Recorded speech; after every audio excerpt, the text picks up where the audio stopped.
কুলা বাজার বিশ্বাস ফার্মেসি। দাদা আজকে ভাজা কিনলো যে সকালবেলা করে পাখিদের খাবার দেওয়ার উদ্দেশ্যে।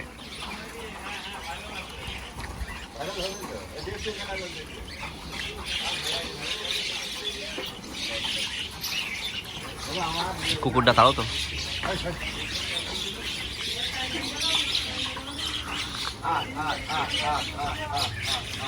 অজিত কাকার অবর্তমানে তার ছোট ছেলে হাল ধরেছে।